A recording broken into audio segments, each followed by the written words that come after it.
아멘. 우리 주의 이름으로 사랑하고 환영합니다. 우리 잘 오셨습니다. 인사하면 좋겠어요. 예, 잘 오셨습니다. 주의 이름으로 사랑합니다. 예. 오늘은 12월 둘째 주에 바른 선택이다라고 하는 말씀으로 하나님의 은혜를 나누려고 합니다.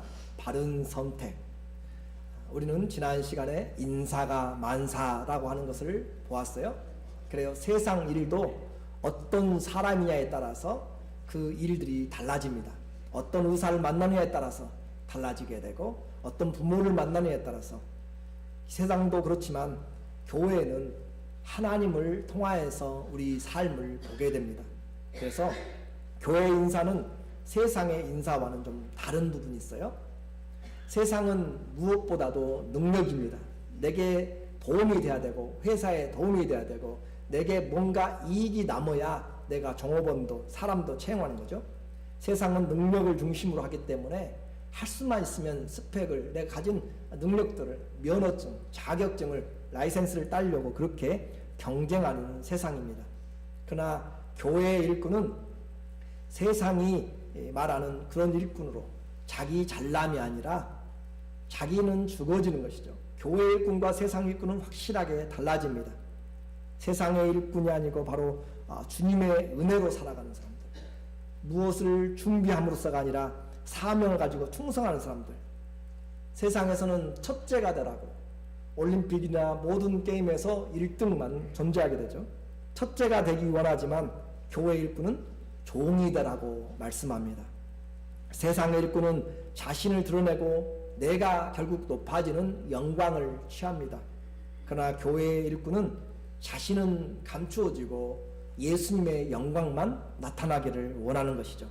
한마디로 교회의 일꾼은 섬기는 자요, 자신을 낮추고 그리스도로 사는 자입니다. 충성하는 자죠.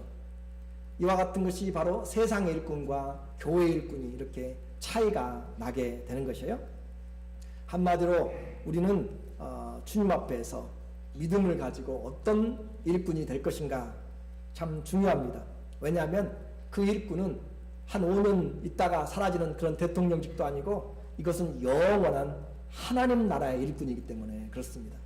영원한 하나님의 나라, 그 나라의 일꾼으로 나는 어떻게 설 것인가, 그것이 중요하다라고 했죠. 초대교회에 식사 문제가 대두되었습니다. 서로가 원망하게 되었죠. 내가 도움을 받아야 되는데 받지 못한다. 내 친척이 도움을 받아야 되는데 받지 못한다. 그런 원망하는 일들이 있어서 사도들과 제자들이 함께 모여서 사람들을 뽑기 시작했습니다. 그래서 성령이 충만한 자, 지혜가 충만한 자, 사람들에게 칭찬받는 자를 뽑았습니다. 그리고 뽑고 나서 사도들이 그들에게 기도하였죠. 그래서 기도하고 사람들이 뽑지만 사도들이 기도했다라고 하는 것은 하나님이 위임하였다라고 하는 것을 말합니다. 그러므로 하나님이 일꾼되게 하신 거죠. 세상 일꾼이 아니라 하나님의 일꾼이기 때문에 그렇습니다. 그렇게 기도하고 위임하는 목적은 그들에게 사명을 분명히 하고 또 하나님으로부터 부으시는 은혜를 입기 위하여서 그렇게 기도한 것이죠. 오늘 우리에게 이 선택의 결과가 좋았는지 어떻겠는지 그 결과를 오늘 이제 잠깐 보려고 해요. 사도행전 6장 7절에 보니까 일꾼들을 뽑고 나서 안수하고 났더니 하나님의 말씀이 점점 왕성하여 인크리즈 됐다라고 그렇게 이야기하죠. 하나님의 말씀이 점점 왕성하여 예루살렘에 있는 제자의 수가 더 심히 많아지고 허다한 제사장의 무리도 이 진리, 이 도에 복종하더라라고 그렇게 했습니다. 이유가 분명하죠. 사도들이 말씀과 기도하는 것에 전념하였기 때문에 그렇습니다. 전념한다라고 하는 것, 그것은 몰두하다고 그랬고 그것에 헌신하다라고 그렇게 이야기했죠. 따로 떼어서 그 시간을 기도하는 일과 하나님의 말씀을 전파하고 가르치는 일에 몰두하였더니 말씀이 점점 흥황해졌다. 말씀이 점점 더 커졌다라고 그렇게 이야기하는 거죠. 말씀은 그래서 그냥 우리의 지식으로 듣는 것이 아닙니다. 하나님의 말씀은 우리의 영혼에 대하여서 이야기합니다. 오늘 여러분도 이 교회에 나온 것은 어떤 교제나 또 세상의 어떤 정보를 얻어가기 위해서 나온 것이 아니죠.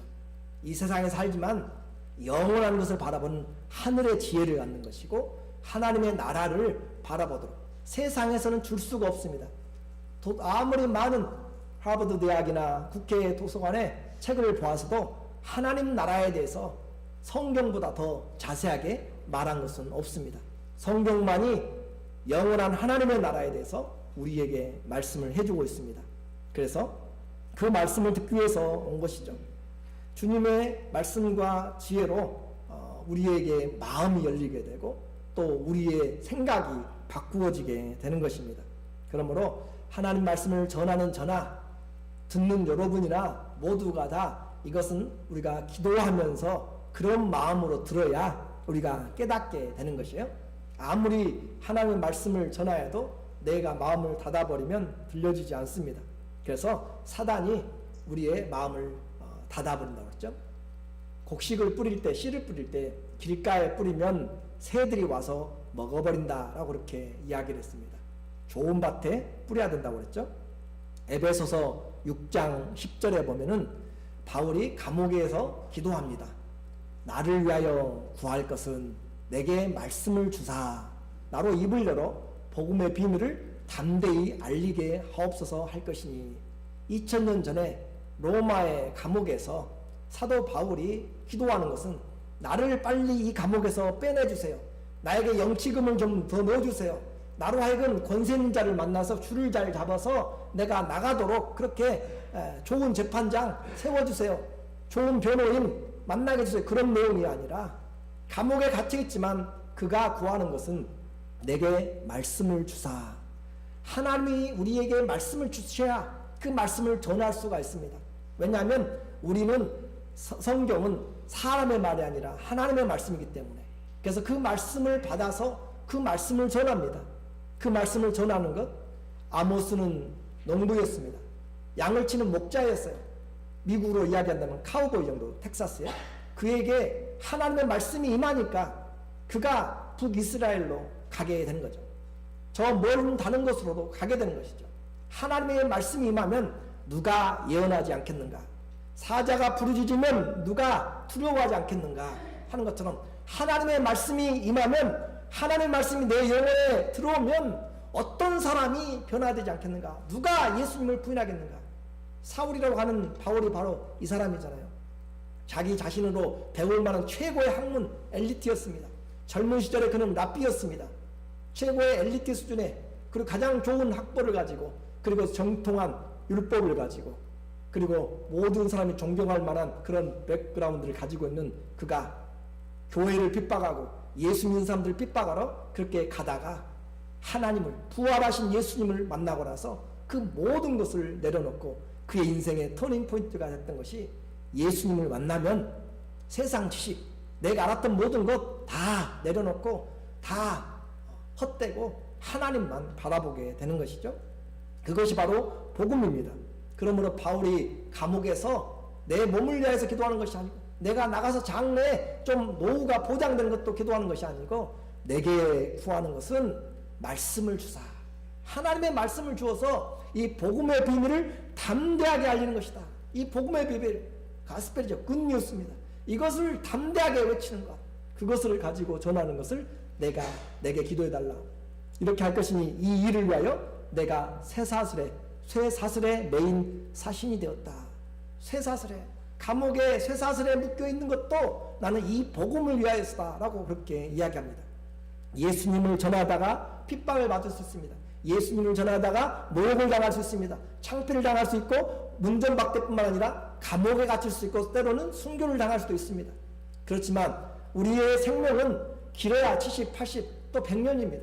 그러나 영원한 나라 그리고 하나님이 주신 목적을 바라본 사람에게는 그 모든 것들이 하나님의 나라에 초점이 되므로 잠시 있다가 사라져버릴 안개 같은 헛된 것에 꿈을 두지 않습니다. 썩어 없어질 것을 붙잡고 있지 않습니다.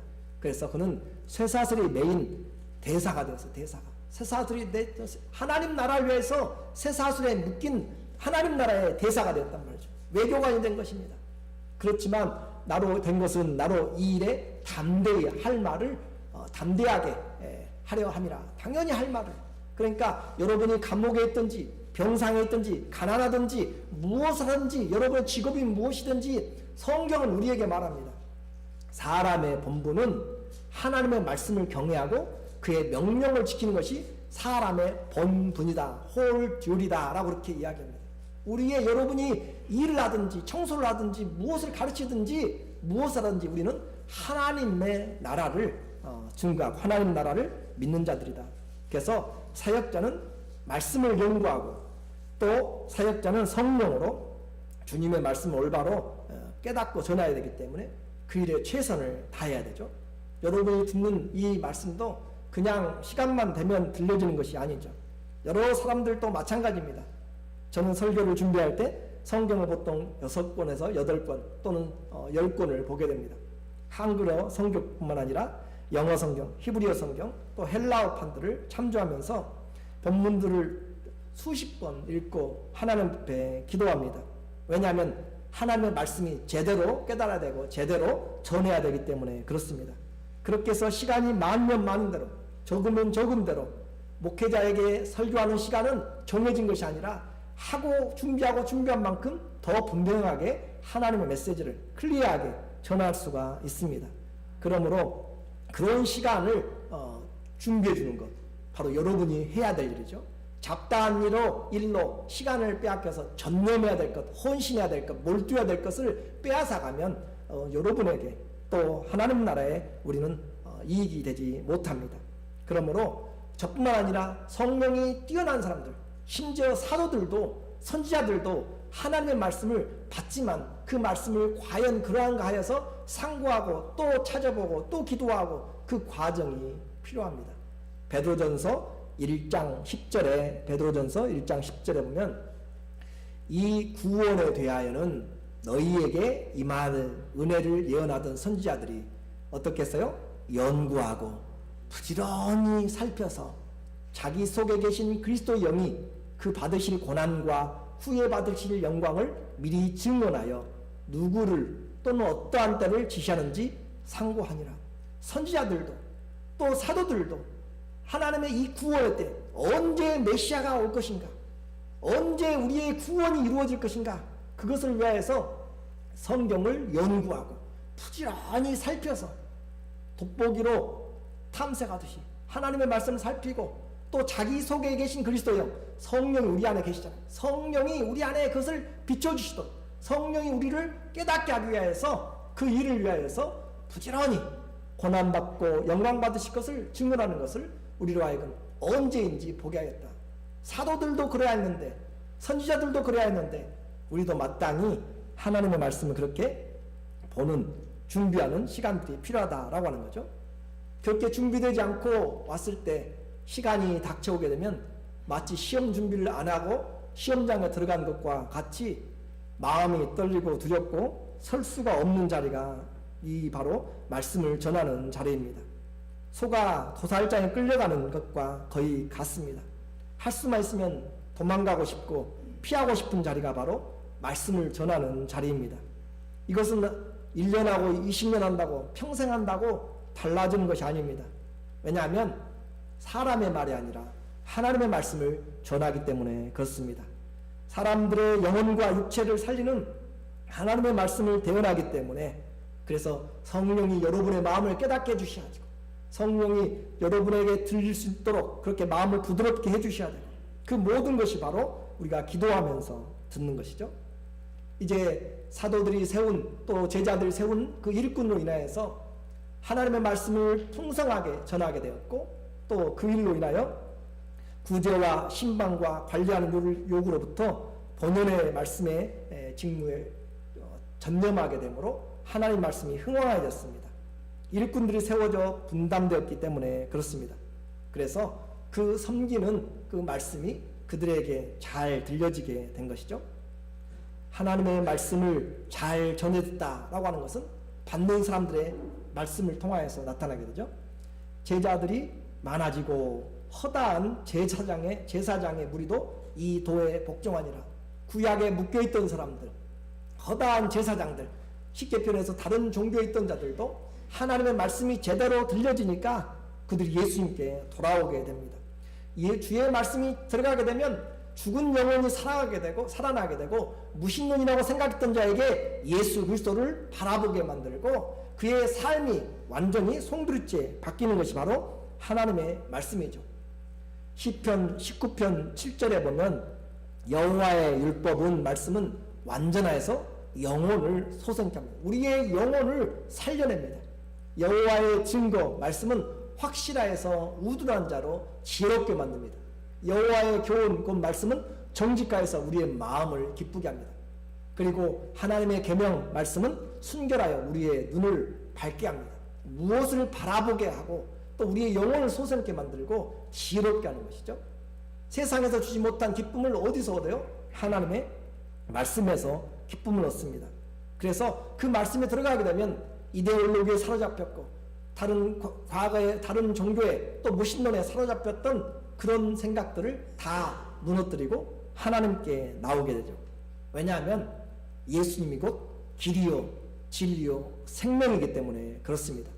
예수께서 오직 주님만이 내가 곧 길이요, 이 길은 사람이 찾는 인생이 어디로 가야 될 것인지 사람들은 길을 찾아요. 그러나 예수님 자신이 바로 그 걸어가야 될 길이다 라고 하는 것이에요.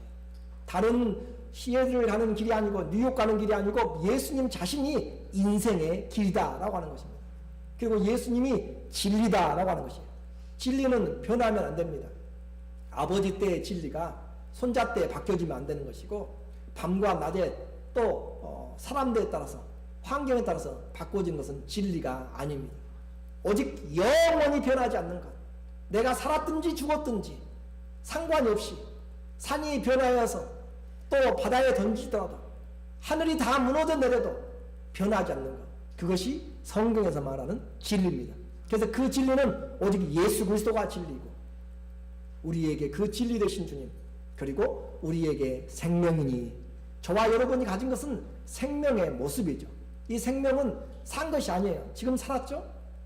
그런데 70년 후에 이곳에 몇 분이나 살아계실지 잘 장담을 못하겠습니다.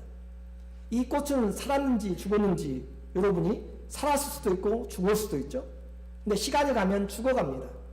뿌리에서 잘라졌기 때문에 그렇습니다. 우리의 지금 살아있다고 생각하지만 몇 시간 뒤에 몇 년 뒤에 나는 산 것이 아니에요.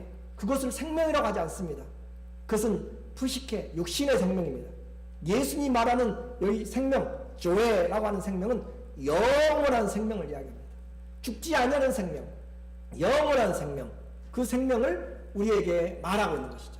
그래서 예수님이 주려고 하는 것은 이 세상 잠시 몇 년 더 살고 하는 그런 생명이 아니라 영원히 사는 생명. 그래서 아들이 있는 자에게는 생명이 있고 하나님의 아들이 없는 자에게는 생명이 없다. 저와 여러분 다 생명 있는데요, 그 육신의 생명 잠시 있다가 사라져버리는 안개 같은 생명 말고 영원한 생명, 그 생명을 바로 예수 그리스도에게 생명이 있다. 이 말씀이 내 귀에 들려지고 내 영혼에 깨달아지고 믿어지면 우리는 예수 그리스도를 발견하게 되는 것이죠. 성경을 제대로 읽고 또 예수님의 말씀을 제대로 들으면 예수님이 곧 창조주요, 예수님이 곧 심판주요, 예수님이 구세해 준 것을 알게 되는 것입니다. 그 예수님을 어떻게 사랑할 것인가? 어떤 분이 질문하셨어요. 어떻게 하면 하나님과 데이트를 청춘 남녀가 하는 것처럼 할 수 있습니까? 라고 그렇게 질문했어요. 왜냐하면 사랑하고 싶은데 하나님이 보이지 않잖아요. 그러니까 사랑할 수가 없어서. 그래서 제가 해드렸던 말씀이 자주 보아야 됩니다. 그랬어요. 자주. 그렇죠. 여러분도 데이트를 하고 자주 보아야 사랑해가고 미운 정도 정이잖아요. 그렇게 되어가는 것이지 아무리 사랑해도 거리가 멀면 다 멀어지게 돼요. 그런 것처럼 오늘 주님을 자주 만나는 것이 뭐예요? 말씀을 자주 대하는 것이죠. 왜냐하면 주님의 말씀이기 때문에 주님 말씀을 대하고 주님 앞에 서면 주님이 내게 말씀하고, 그래서 주님과의 사랑이 깊어지고 넓어지고 풍성해져서 정말 뗄 수 없는, 누가 뭐래도, 그래서 바울이 감옥에 있어도 나는 기쁘다, 나는 감사하다 라고 그렇게 할 수 있는 거죠. 제자들이 이제 자기의 맡은 일을 공평하게 다른 주제들을 섬기기 시작했습니다. 그랬더니 교회가 점점 수가 많아졌다. 이처럼 교회는 말씀을 전하는 사람, 또 그들을 섬기는 사람, 또 가르치는 사람, 또 그들을 파송하는 사람, 또 양육하고 도와주는 사람들이 함께 동역을 해야 됩니다. 오늘 저는 이 시간에 여러분에게 이 제자들 중에서 스테판이라고 하는 그 사람의 삶을 잠깐 그리스도에게 붙잡히면 어떻게 되는가, 그것을 말하려고 합니다.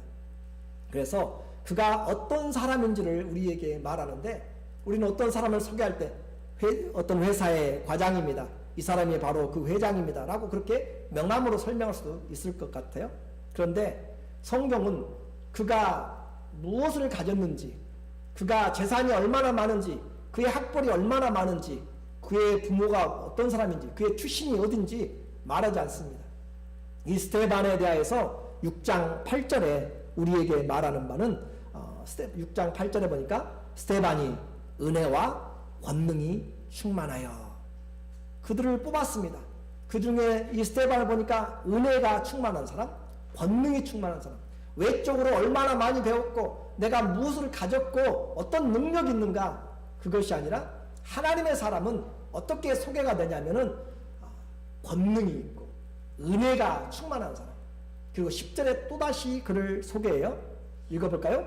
스테반이 지혜와 성령으로 말함을 그들이 능히 당하지 못하여. 스테반에게 있던 것은 어떤 다른 권세가 아니라 하나님의 말씀의 지혜였습니다. 하늘의 지혜와 땅의 지혜는 비교가 안 되는 것이죠. 이 땅의 해 아래 지혜와 해 위의 영원한 지혜와는 비교가 안 되는 것이기 때문에 그렇습니다. 성령으로 말함을 그들이 능히 당치 못하더라. 그렇게 해서 그가 어떤 사람인지 오늘 우리는 이것을 보아야 돼요. 그의 재산이나 직업에 관심이 아닙니다. 그가 하나님의 어떤 사람인지는 그가 내면에 가지고 있는 하나님으로부터 받은 것, 하나님으로부터 무엇을 가지고 있는가, 받았는가, 그것으로 말하는 것이죠. 그래서 그에게 지혜와 성령이 그에게 충만했다. 그것을 우리에게 말씀하고 있습니다. 그런 자를 우리는 하나님의 제자다, 그렇게 부르는 거죠. 그의 제자, 그가 제자가 되었는데 제자는 배우는 자입니다. 예수님을 배우는 자. 물론 그에게 식탁의 공개와 섬김을 위해서 불렀지만 모든 제자는 예수 그리스도의 말씀을 증거하는 것이 가장 기본적입니다. 그래서 그는 오늘 말씀을 증거를 하고 있어요. 하나님이 주신 지혜, 사람들이 당하지 못하는 그 지혜로 전합니다. 그래서 그 지혜를 당하지 못하니까 사람들이 다른 술수를 쓰기 시작해요. 정면 대결이 안 되니까, 정직한 대결이 안 되니까 그들은 거짓과 속임수로 또 유언비어를 통해서 사람을 공경으로 몰아넣는 거죠. 여론의 조성을 하게 됩니다. 그래서 헬라 지역에서 온 많은 사람들, 9절에 보면 리버디노, 이건 프리드맨, 그래서 자유자들입니다. 구레네 사람들, 알렉산드리아, 길리기아와 아시아에서 온 여러 사람들이 함께 모였어요. 이 뽑혀진 사람들 7명은 전부 다 그리스식 이름을 가진 사람들이고, 또 그들이 함께 모인 헬라에서 온 사람들, 그들을 중심으로 사역하는데 그들과 논쟁이 있었습니다. 그런데 그 논쟁에서 이 스테반을 그들이 이기지 못했습니다. 예수님이 오직 생명의 길이고 천하 인간의 구원을 얻을 만한 이름을 예수 외에 준 적이 없다라고 하는 그 주의 증거를 그는 분명히 증거를 하고 있습니다. 그래서 대적을 못하니까 그들이 거짓 증인을 세우게 되는 거죠. 이것이 사람들의 일입니다. 11절에 보니까 사람들을 매수하여, 사람들을 돈으로, 오늘 본문에서는 사람들을 가리켜 말시키되 그렇게 되어 있고, 개역 번역에는 매수하여 말하게 하되, 이 사람이 모세와 하나님을 모욕하는 말을 하는 것을 우리가 들었노라 하게 하고 거짓말시키는 거죠. 백성과 장로와 서기관들을 충동시켜 와서 잡아가지고 공회에 이르러. 그래서 하나님의 말씀, 지혜와 성령이 충만한 자와 이야기가 안 되니까 그의 말을 바꾸기 위해서 거짓 증인을 세우게 된다고 했죠. 돈으로 매수하고 그를 권세로 그를 붙잡아서, 이 공회는 한국으로 말하는 국회입니다. 국회를 이야기합니다. 그래서 국회의 모임에 사로잡아 가서 공판을 하게 된 거죠. 그렇게 그를 사로잡아서 잡아갔습니다. 사람들은 사실보다는 겉으로 드러나는 그런 충격적인 이슈들에 반응을 합니다.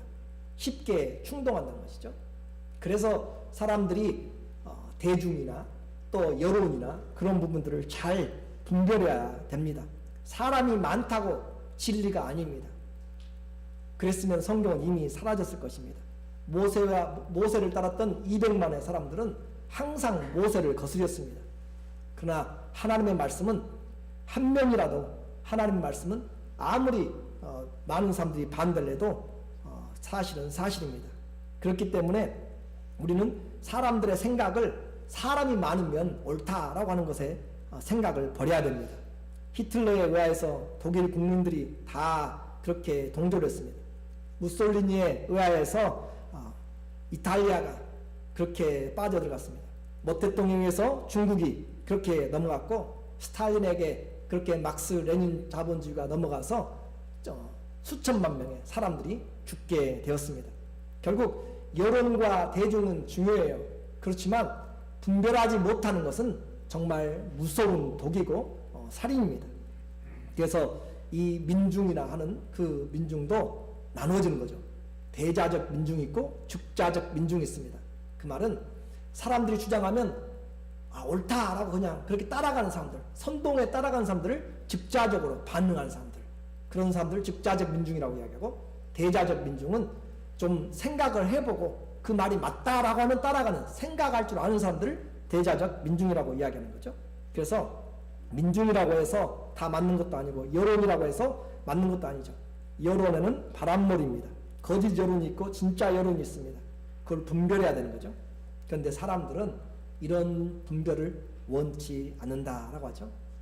내게 귀에 솔깃한 것, 소문들, 중상모략. 그래서 삼국지에 가장 많이 쓰는 것이 바로 중상모략이죠. 왕과 신하를 모반화해서 사람을 죽이게 하는 이관계입니다. 마찬가지 오늘 똑같이 지금 사내들인 공회에서도 그들이 지금 똑같은 작전으로 거짓을 가리키고 거짓 증인을 세워서 그들의 권세로 스데반을 묶어놓은 것이 보이게 됩니다. 말씀으로 안 되면 중상모략하고, 그것도 안 되면 폭력으로 세상의 방법입니다. 왜냐하면 사단에게 속하였기 때문에 그래요. 이와 같은 어려움이 여러분에게도 닥칠 수 있습니다. 그럴 때 성도는 어떻게 될 것인가? 모든 억울한 소송과 누명을 써도 성도는 사람 앞에 사는 것이 아니에요. 하나님 앞에서 삽니다. 스데반을 둘러싼 장로들, 서기관들, 제사장들, 또 수많은 사람들이 그의 생명을 위협하고 권세로 그를 붙잡아 놓았어도 그는 거짓 증거하지 않습니다. 그의 얼굴은 천사의 얼굴과 같다. 15절에 보니까 공회 중에, 법정에 지금 그 사내들인 국회에 모여서 앉은 사람들이 다 스데반을 주목하여 보니 그 얼굴이 천사의 얼굴 같더라. 그냥 가만히 있으면 천사의 얼굴이 됩니까? 여러분이 억울한 누명 쓰고 재판장에 한번 앉아보세요. 속에서 분노가 일어나고 화가 치밀고 도무지 용서할 수 없을 것이죠. 그런데 스데반이 억울함을 당하고 그렇게 모함을 당하고 거짓 증인들로 법정에 섰어도 그의 얼굴은 천사와 같았다라고 하는 것은 그 속에 하나님의 영으로 충만했다라고 하는 것을 증거하는 것입니다. 사람은 그 속에 있는 것으로 나타나게 돼 있어요. 그렇죠? 그 속에, 스데반의 속에 무엇이 가득 찼는가? 하나님의 성령이 그에게 가득 찼기 때문에 그 위기에서도, 그 모함 가운데서도, 그 위기에서도 그는 천사와 같이 빛났다. 그것이 바로 그가 어떤 사람인가? 하나님과 교제하는 사람이었습니다. 하나님과 교제하는 사람이었기 때문에 그를 건드려도 하나님의 교제가 나오는 것이고, 그에게 예수 그리스도의 향기가 있기 때문에 그 옆에 가면 그리스도의 향기가 나는 것이고, 그가 예수 그리스도의 편지를 가지고 있기 때문에 그에게 가면 그리스도의 편지가 들려지는 것이고, 그렇게 해서 그의 마음에, 그 심령에서 그는 이미 세상의 마음이 아니라 그리스도의 마음에서 나오는 것이죠. 그리고 그는 이제 7장에 보면 전체에서 최후의 변론을 하게 됩니다. 그의 설교를 한번 읽어보십시오. 그의 변론을 한번 여러분이 낭독하면서 들어보십시오. 얼마나 가슴이 뛰고 내 속에 있는 세포들이 살아나는지 정말 믿지 못할 정도로 그 말씀을, 성경의 중심을 꿰뚫고 있는 하나님의 마음을 전합니다. 그렇게 전해도요, 사람들이 듣지 않으려고 하고 진리를 관심하지 않는 자들에게는 그들은 하나님의 말씀이 오히려 거절할 것, 그 말씀을 죽이는 것으로 나타납니다. 그렇게 하나님의 말씀을 전하였더니 그 많은 사람들 앞에서 그는 죄를 지적했습니다. 7장 51절에 보니까 목이 곧고 마음과 귀에 할례를 받지 못한 사람들아, 목이 곧다, 교만하다 말이죠. 마음과 귀에 할례를 받지 않았다. 마음과 귀가 덮여 있어요. 새 귀에 경릭듯이 덮여 있어요. 받지 못한 사람들아, 너희도 너희 조상과 같이 항상 성령을 거스르는도다. 그렇게 말합니다. 그들은 마음이 찔렸지만 그를 죽이기로 작정합니다. 죽음의 분노와 백성들의 분노가 노도처럼 밀려와도 스데반의 얼굴은 성령이 충만합니다. 그 사람을 향하여서 하나님은 하늘문을 열어놓으십니다. 7장 54절에 보니까 그들이 이 말을 듣고 마음에 찔려 그를 향하여 이를 갈거든 스데반이 성령 충만하여 하늘을 우러러 주목하여 하나님의 영광과 및 예수께서 하나님 우편에 서신 것을 보고 말하되 보라, 하늘이 열리고 인자가 하나님 우편에 서신 것을 보노라. 사람들이 그를 죽이려고 애워쌌고 그렇게 폭력적인 분위기 앞에서 하나님은 그에게 하늘문을 열어주셨습니다. 그 하늘문을 여니까 하나님 보좌 우편에 예수님께서 서신 것을 본다. 하나님의 영광을 여러분이 보면 세상 죽음도 두렵지 않습니다. 그 어떤 것도 이길 자가 없습니다. 하나님의 영광이 바로 우리가 꿈꾸는 것이고 살아갈 것이기 때문에 그렇습니다. 그런 진리를 듣고도 마음에 찔려서 죄에 붙잡혀 있는 사람들, 그런 사람들은 진리를 거부한다고 했습니다. 죄가 그들을 죽입니다. 그리고 하늘문이 열리는 스데반과는 달리 그들은 땅에 있는 돌을 집어서 스데반을 쳐서 죽입니다. 7장 57절에 보면 그들이 큰 소리를 지르며 귀를 막고 일제히 그에게 달려들어 성 밖에 내치고 이들이 민중이고 대중입니다. 즉자적 민중이죠. 돌로 칠세, 이 돌로 치는 것은 사람을 세워놓고 죽을 때까지 돌로 치는 것입니다. 정말 큰 형벌이죠. 증인들이 옷을 벗어 사울이라는 청년의 발 앞에 두니라. 그들이 돌로 스데반을 치니 스데반이 부르짖어 이르되 주 예수님, 내 영혼을 받으옵소서. 우리는 갈 곳이 있습니다. 우리를 받으시는 주님이 있습니다. 그리고 무릎을 꿇고 크게 불러 주여 이 죄를 그들에게 돌리지 마옵소서. 이 말하고 자니라. 이 말하고 죽었다는 말입니다. 이 죄를 저들에게 돌리지 마옵소서. 이것이 용서한 마음입니다. 그들이 지금 알지 못해서 죄를 짓고 있는 것이고, 그래서 그들을 원망하고 비난하는 것이 아니라 안타까워하는 것이죠. 자녀가 말을 안 들으면 부모의 마음이 찢어지는 것 같은 것이죠. 그와 같이 그들을 용서하여 주시도록 그렇게 기도하고 그는 잔다. 성도는 자는 것입니다. 죽음이 아니죠. 이와 같이 그의 인생을 우리에게 살고 그는 갔습니다. 이 일꾼 중에서 스데반이 몇 달을 살았는지, 세움을 받고 나서 어떻게 얼마나 살았는지 우리에게 말하지도 않습니다. 그는 순교를 당했습니다. 그런데 그의 인생은 실패가 아닙니다. 하나님 앞에 드려진 삶이고 성령으로 충만하여 진리를 가장 분명하게 전하다가 떠난 사람입니다.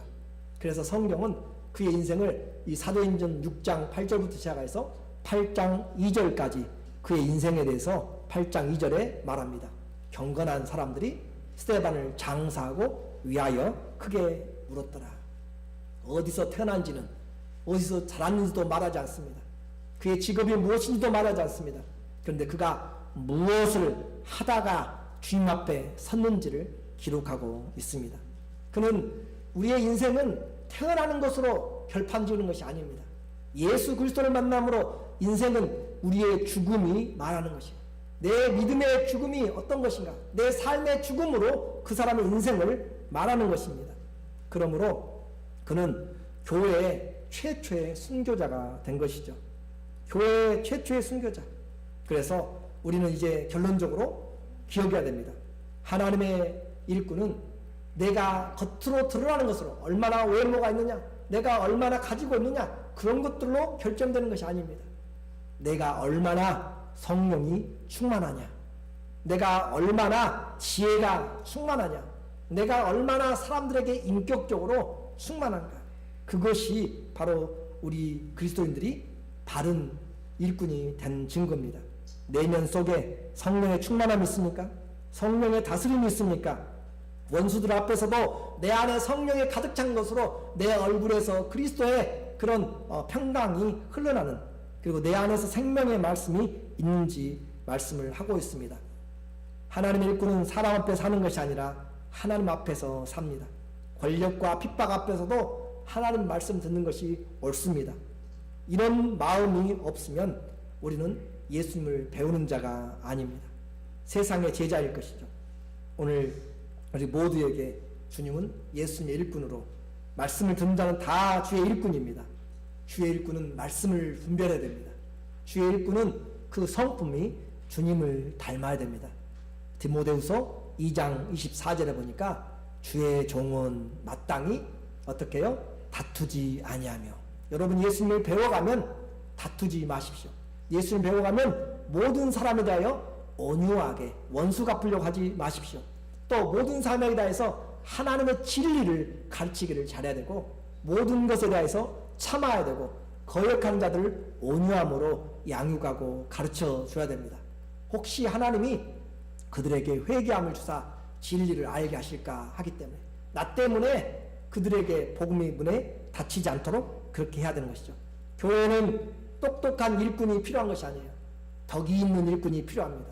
똑똑한 일꾼이 아니고 잘난 일꾼이 아니라 자기가 낮아지고 자기가 죽어지고 그리스도의 은혜가 드러나는 사람, 내 안에서 그리스도의 은혜가 드러나고 나는 죽어지는 사람, 종이 되고 섬기는 사람이 그리스도 일꾼이 되어야 됩니다. 오늘 여성교회도 또 다음 주에 권사회도 또 안수집사에도 어떤 교회 일꾼들을 뽑든지 간에 그리스도의 일꾼들은 내 안에 그리스도가 살아있는 사람, 성령이 충만한 사람. 그래서 이 사도행전에서 이 스데반에 대하여서 우리에게 분명히 이 선택이 올바랐다라고 하는 것을 말해주죠. 그는 바로 지혜와 은혜와 권능이 풍성하지 않습니다. 6장 8절에 보니까 스데반은 은혜와 권능이 충만했고, 10절에 보니까 지혜와 성령으로 말하였고, 15절에 보니까 천사의 얼굴 같았고, 7장 55절에 바로 그 수많은 사람들이 돌을 들고 솟는 사람들 앞에서 그는 성령이 충만하여 하늘을 우러러 보았습니다. 내 인생도 주님의 마음에 합한 사람, 사도행전 13장 22절의 말씀이 여러분의 말씀 되기를 원합니다. 함께 읽겠습니다. 사울을 패하시고 다윗을 왕으로 세우시고 증거하여 가라사대 내가 이새의 아들 다윗을 만나니 내 마음에 합한 사람이라 내 뜻을 다 이루게 하리라 하시더니. 아멘.